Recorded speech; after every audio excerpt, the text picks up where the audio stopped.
Hey friends, it's Mrs. Pelk. I'm trying something new with the whole Screencastify thing, so I'm hoping it's going to work, but we're going to talk a little bit about setting today. I have my notes, so I'm going to read them to you. Today in reading, you're going to be focusing on a good setting. What do I mean by that? I mean, it's more than just saying like Sheila's house at the park. It's a little bit more than that. Why do we want to create a good setting? Why does an author do that for us? So he or she can create a picture in our minds. And the thing with the books that you're reading now is it might not all be described in one sentence or one paragraph.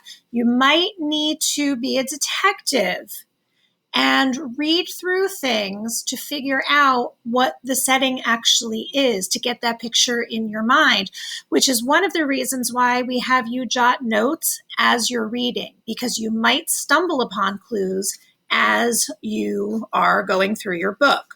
So I'm going to read to you from a book that one of my kids had. Let me see if I get the right page.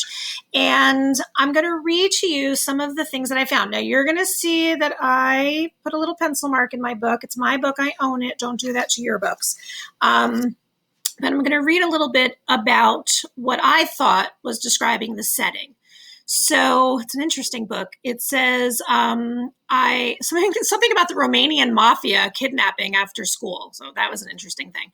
But she said, I was taking a shortcut behind the Safeway supermarket. And then down here it said there are a lot of dumpsters back there. Then I also read, it may smell bad.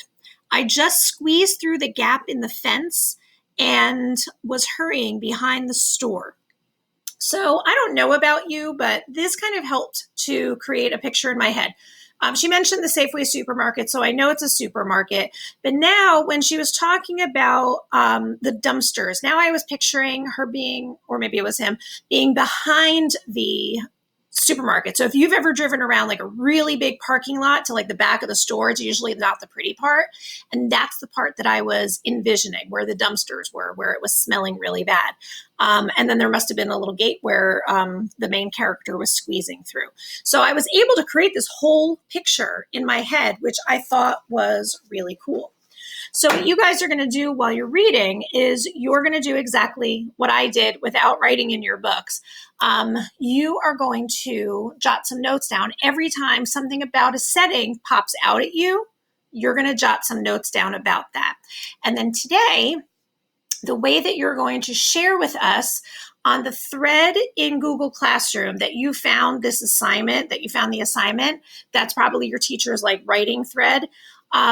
Right in that thread, you are going to write down a quick sentence or two about the description of the setting that you had found. So again, it's not like Sheila's house or the park, but you're going to do things like I took a shortcut behind the Safeway market. There were a lot of dumpsters back there. Help to create that picture in our minds. Okay. All right. Hopefully this Screencastify thing worked. Let's find out.